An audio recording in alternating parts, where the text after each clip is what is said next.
how have things changed in the 14 years, 15 years, and where are we as a country?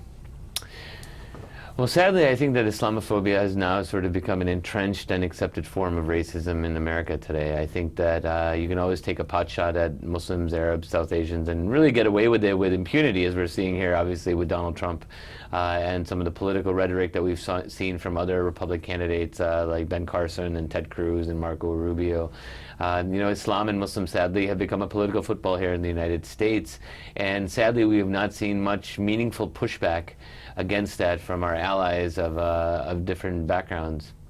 What does it mean to you? What does it do to you, the fact that so many people are silent? I think back to that Lincoln quote, if you remain silent, and you're part and parcel to everything as well. Why aren't Republican candidates lashing out at what Trump is doing, and why aren't more Americans standing out? Dr. Martin Luther King Jr. once said that we will have to repent in this generation not only for the actions of bad people, but also for the appalling silence of good people.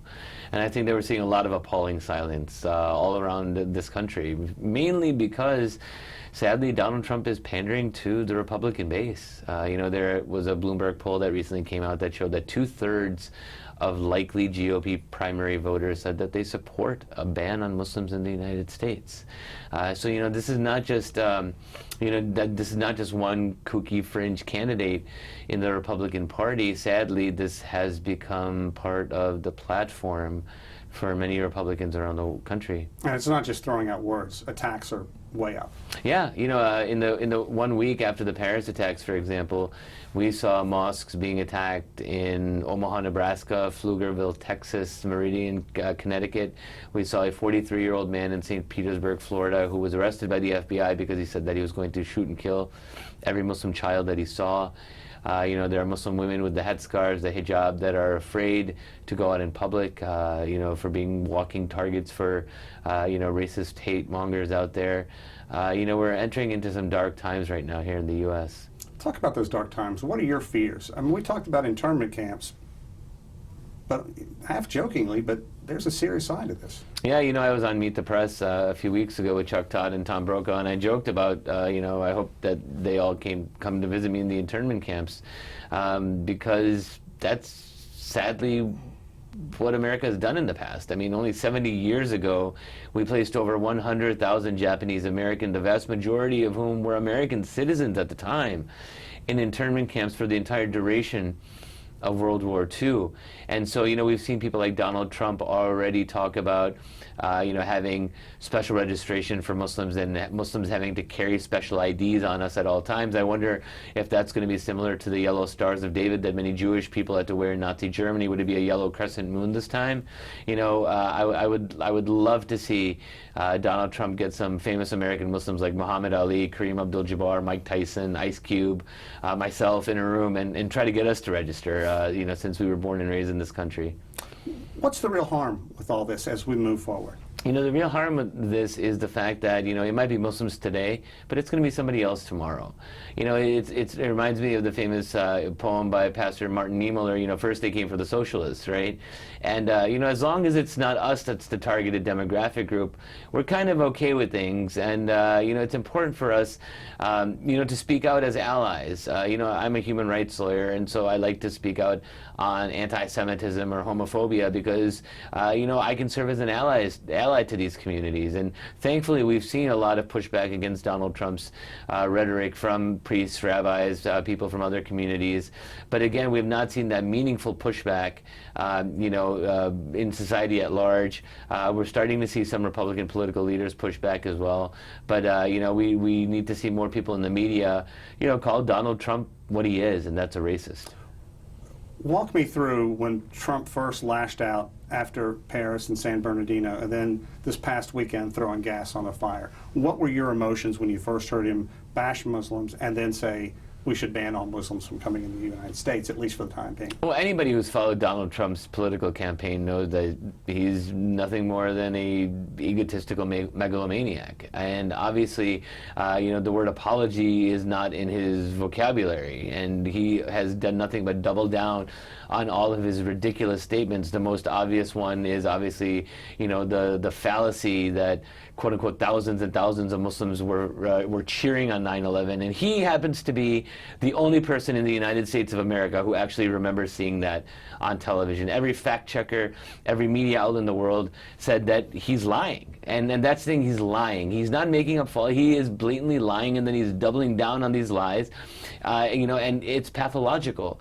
But as we all know, if you tell a lie often enough, people will start to believe it to be true, and that's what he's pandering to, is the worst common denominator in American society, where he is trying to reach out to the electorate and to the masses and sort of get them riled up, right? He's tapping into the most jingoistic, nativistic, sort of white anger that we've seen here in the United States. In talking with you over the years, you say every time there's a mass shooting, your first thought is, please don't be a brown person. Right. To use your words.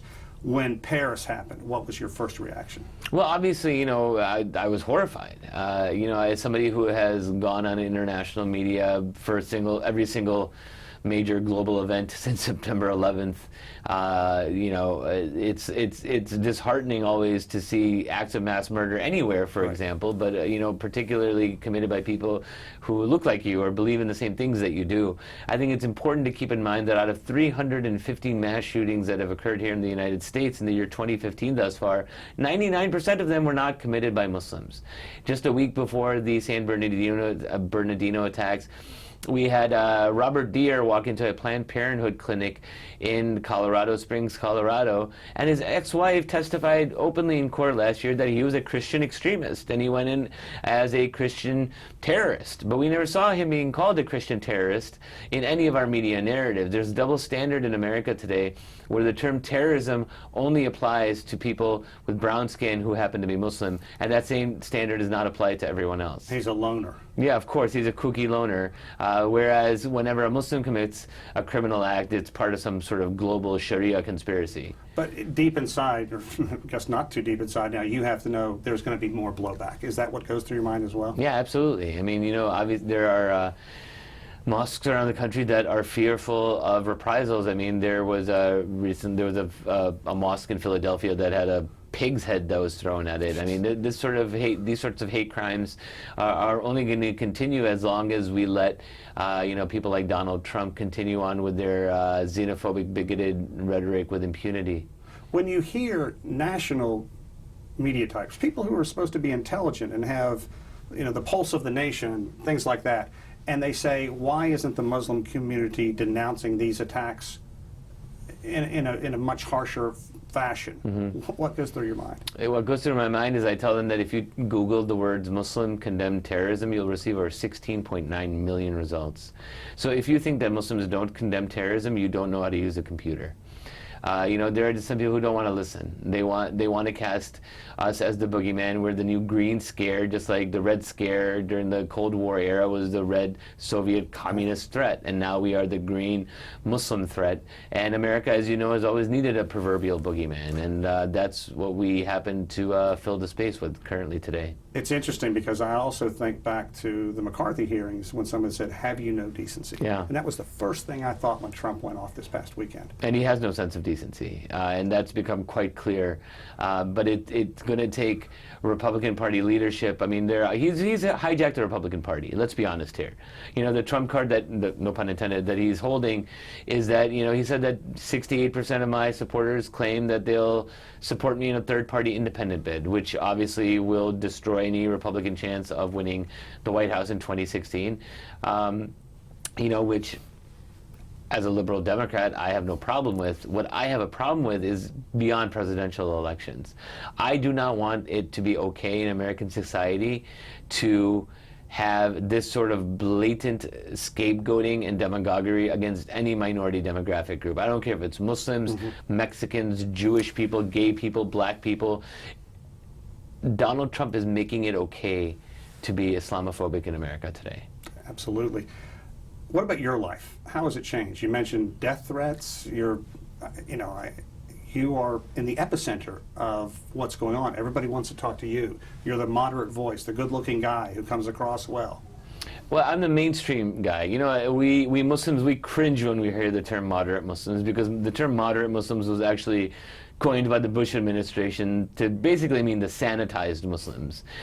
Mainstream Muslims are the main cross-section of, modern Muslims all over the world, and we always tell people that we are as normal and as screwed up as everyone else, right? We're just human beings. There's been no religion in the history of the world that has, not had, violent people use their theology to further their own political agendas. And so what we try to tell people is that groups like ISIS are about as Islamic as the Ku Klux Klan is Christian. Even though, but the problem is that we live in a majority Christian nation, so obviously most Christians obviously know that the Ku Klux Klan or the Westboro Baptist Church, are only Christian in name, just like we Muslims know that groups like ISIS are only Muslim by name. But the sad thing is that since the vast majority of Americans say that they know little to nothing about Islam or Muslims, they tend to conflate that with 1.6 billion Muslims around the world because they don't have that exposure to Muslims, even though their doctor is probably a Muslim, or their accountant or their car mechanic is probably a Muslim. So it's all about humanizing. I tell people that it's always very hard to demonize people once they've been humanized to you. And so my job as a Muslim public intellectual going on television for the last 15 years has been to give a human face to many Americans who might not have seen a Muslim before. I wear pink and other pastel colors on purpose because I want to, sort of jar their preconceived notions of what it means to be a Muslim man. I'm a clean-shaven dude. I don't have an accent of any sort because I was born and raised in the Midwest. These sorts of things. I want people to know that we're as American as everyone else. We were brought here on slave ships 400 years ago. Most historians find that 25% of African slaves that were brought over were Muslims. They were forced to convert to Christianity. We fought in every single war for the United States of America. The greatest athlete ever, Muhammad Ali, the funniest guy in America, Dave Chappelle, journalists like Fareed Zakaria, Dr. Oz. The list goes on and on in terms of Muslims who are contributing members of American society, and we're not going anywhere. But what about your life? How has it changed? Well, I have far too many white hairs for a 38-year-old guy, I can tell you that much. Sadly, I realize as a Muslim journalist and public intellectual that the media really shapes narratives around the world, right? And so it's important for people like us to get out there in terms of pushing back against the narratives of people like Donald Trump and demagogues who are seeking to demonize people. And so I think that's why the reason that I've chosen this life as a journalist and a public intellectual is, again, because that I believe that this is my contribution to humanity and my contribution to the global marketplace of ideas. And I think that it's really important that we not view any sort of demographic group as a monolithic entity. Just like not all Christian people are the same, or all Jewish people are the same, or all Buddhist people are the same, not all Muslims are the same either.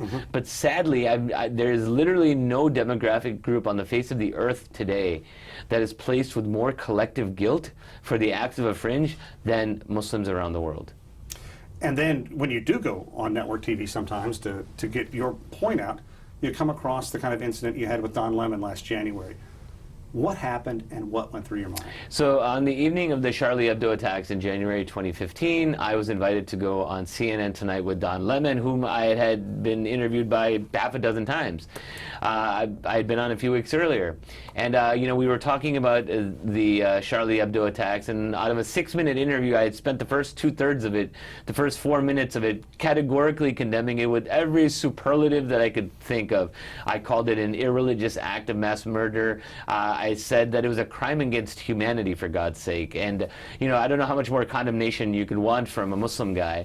But about 4 minutes in, he cites this obscure poll about something, and I was trying to give a thoughtful answer because I thought that, he was looking for one, but then I remembered I was dealing with Don Lemon. And he asked me out of the blue, so do you support ISIS? And it's like time stopped. I'm a Muslim human rights lawyer, so just think about it this way. Don Lemon asked a Muslim human rights lawyer if he supported an organization which violates human rights every day. It's the moral equivalent of asking a white guy, do you support the Ku Klux Klan, just because he's white. And within one day, there were over 5,000 media articles that were written lambasting Don Lemon for this question. And he was recently named to Columbia Journalism Review's Worst of 2015 for asking me that question. It was absolutely surreal, and it made me feel like a stranger in my own land. You know, the fact that I would be asked if I support a terrorist group simply because I'm a Muslim. And you can't mask pure shock. And in your face, it was like, what did you just ask me? I Yeah, mean, my response was, wait, did you just ask me if I supported ISIS? And that was the extent of the response that I was going to honor him with, because it was the dumbest, most tone-deaf, racist question that he could have asked. And thankfully, thousands of people in the media and around the world, you know, mocked and ridiculed him, and rightfully so. Arsalan, I wish we were talking under better circumstances. Is there anything I didn't bring out you want to touch upon? No, we got everything. Okay. We need to get a two-shot of us just sitting here. I was going to bring up your pastels, but you handled that one very, very glibly. Thanks again. I really do appreciate this. Thanks, and Al. I'm going to get it done tonight, Okay. and I'll get the YouTube link to you. If I don't get it tonight, then I'll get it to you fine. Sunday. No rush. But I want to make sure I get you the YouTube, not the... Yeah, please. Yeah, it'll play better. It will play better. After this, if you want, I can walk over and show you where that place is. That's okay. You sure? Yeah. I got plenty of time. I'm here till 9 o'clock tonight. Why are you here so late? I have my Arctic stuff on the air. Okay. I have to do front that live. We Okay. have 3 more stories that run tonight. So we did a profile on this really neat guy named Steve Ormatuk, Okay. Inuit, Okay. who lives in the far northwestern coast of Alaska in a town called Point Hope. Okay. And he's kind of like the guy that keeps the oral history. Okay. So he's got some really great stories to tell. But Nice. he looks like he's out of Central Casting, like bring me an Eskimo. I mean, he's Oh, really? Eskimo, like bring me Okay. an Eskimo. And you're like, wow. He looks like it? Yeah. It's Nice. like, that's full on. Just need a little bit of Arsalan speaking. So now, have you ever thought of anchoring, or do you still like reporting, man? I anchored for a year at CNN in 2002, I think, before I came up to D.C. Mhm. I don't mind it, but why? Do you think I should move that way? Yeah, man, you need to relax now. Yeah, I don't want you to be like you did the Arctic. That like when you told me you were going to the Arctic, I literally I was like, man, I'm tired for you. Like it is like exhaust. Like this, you have first of all, you're tall, you're handsome. You have the anchor presence, and you know these guys could use a. Here they like people who speak with a British accent You know why that is? because they feel it's more international. No, there's a study, and I do this in my consulting. There was a study done at the University of Chicago and Tel Aviv University, and they wanted to study the impact of linguistic accents and how people believed or didn't believe it. So they took people with 8 different accents: an American accent, British, Korean, Italian, German, and they had them say 2 statements of fact to a group of people. These 2 statements of fact were the following. Number 1, a giraffe can go without water longer than a camel. True story. And ants don't sleep. Little insects, ants don't sleep. Wow. Yeah. So they had people with 8 different linguistic accents say these 2 statements of fact, and they found that people were 50% less likely to believe these statements of fact coming from somebody other than their own linguistic accent. So as an American, I'd be 50% less likely to believe a German accent. A Korean person with a Korean accent would be 50% less likely to believe an Italian accent.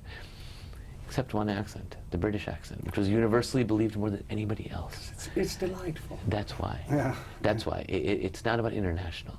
It's about the believability thing.